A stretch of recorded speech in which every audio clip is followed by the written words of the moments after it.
Persuaded by the Machiavellian Iago that his wife Desdemona has indeed committed adultery with Cassio, Othello reverts to the sort of savage behaviour that the racist and misogynist Iago expects of him. He suffocates his wife in her bed. Almost immediately, though, the truth will out. Othello realises the mistake.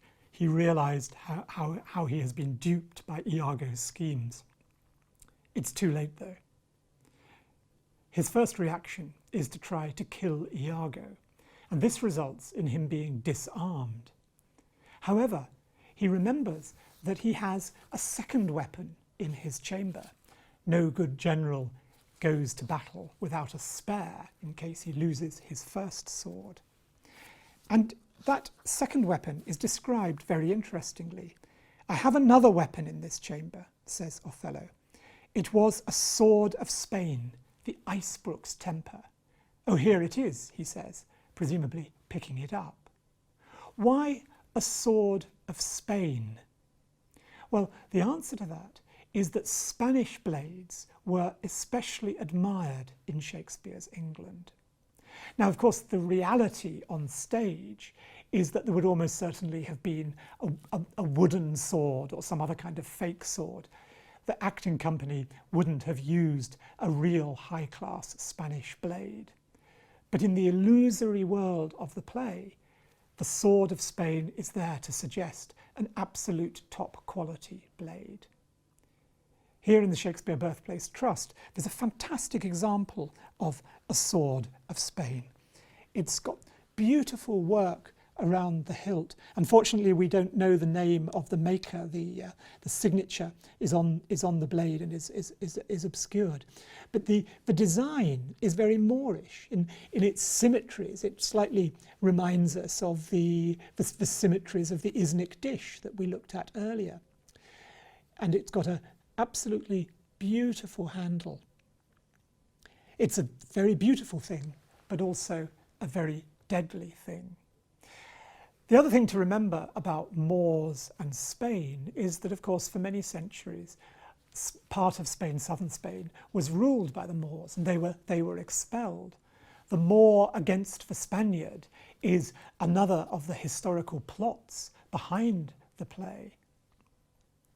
So it's rather fitting in that sense that Othello, the Moor of Venice, is momentarily turning himself back into a Moor of Spain. He then goes into a long speech in which he really tries to justify himself. He knows that the game is up, but he wants to be remembered not as a savage, not as the person who's killed his wife, but to be remembered as a loyal servant of the Venetian state. So he picks up his sword and starts reminiscing how, holding the sword, having the sword on his thigh, he had gone into battle, how he had killed many, many enemies, the extraordinary power of the combination of man and sword. It's a very, very powerful image on stage.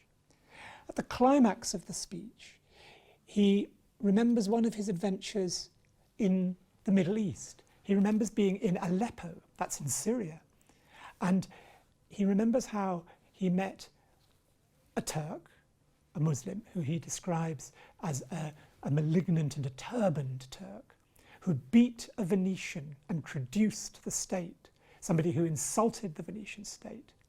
And Othello comes to the defence of the Venetian state. He says, "I took by the throat the circumcised dog and smote him thus." Circumcised dog is a term of abuse or insult for someone who is Muslim, because of course circumcision was a custom within Islam. And smote him thus. As he says that, he smites himself.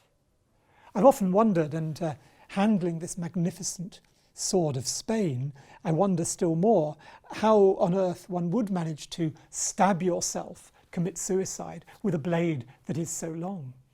Because we have no eyewitness accounts of the original performance of Othello, we don't know exactly how he smites himself, whether he manages somehow to maneuver the sword into his stomach or whether he slits his throat, how he falls on his sword, we don't know.